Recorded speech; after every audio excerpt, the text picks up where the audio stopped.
Allow each team around 5 minutes to present their gardens and encourage each team member to stand up with the team, even if not all speak.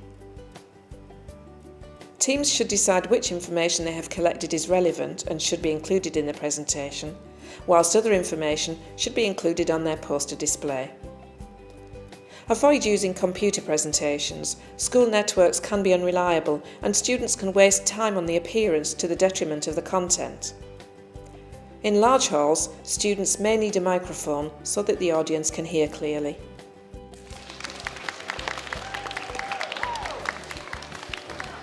It's important to round off the day with a plenary session. During the plenary, give teams feedback and constructive criticism on their work and congratulate them on their endeavours. Schools may decide to make this competitive and award prizes.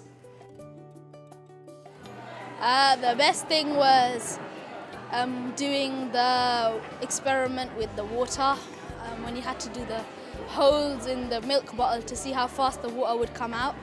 I guess we're sort of getting to know each other because we don't really see each other that much. We're sort of just relaxing a bit and getting to know everyone. The fact that we all get to work together and all get to use our own sort of ideas and imagination to create something really fun, and it's a really fun activity anyway.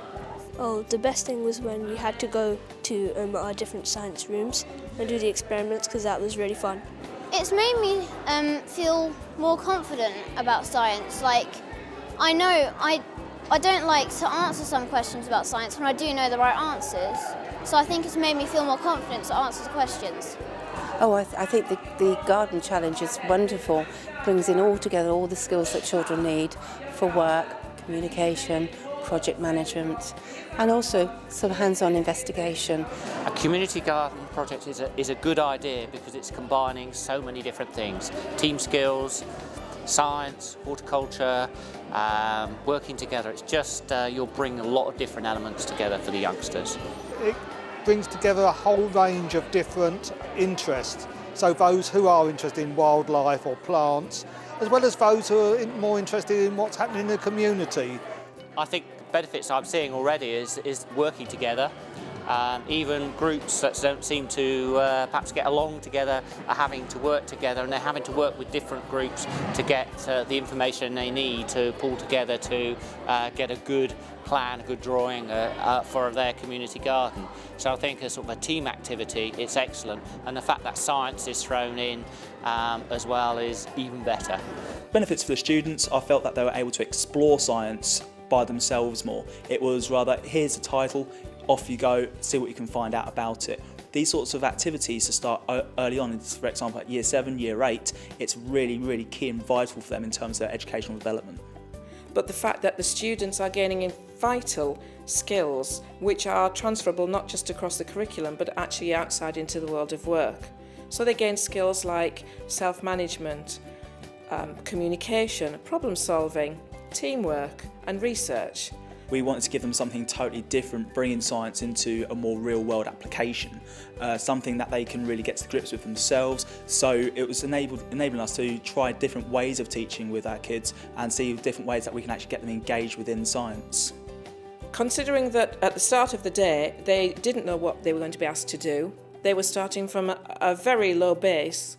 Many of them may not have gardens themselves, but they responded so well that by halfway through the day they were fully engaged. They had good ideas about the projects, the designs of the gardens that they were going to be using, and really rose to the challenge.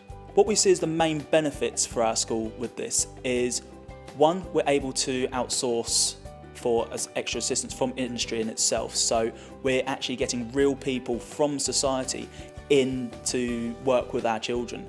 And that's something that they don't often see. A lot of our kids, they tend to think that scientists are people in white coats, funny beards, big thick glasses, that sort of thing. Whereas when they actually start to see that they are normal people and that they do work with normal people, then we tend to find that that changes their outlook on science itself.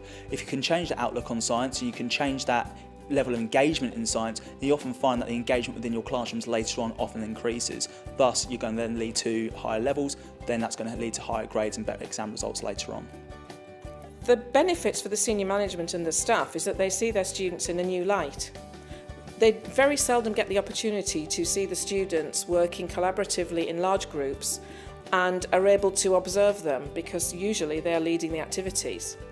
Many teachers that I've met through delivering this activity have said that it's opened their eyes to the abilities of some of their students. Unexpected students really shine, they take the leadership really seriously, and many teachers have even said to me that it will affect and change the way that they work with their students in the future.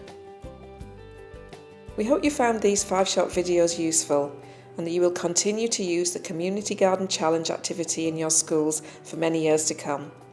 Have fun!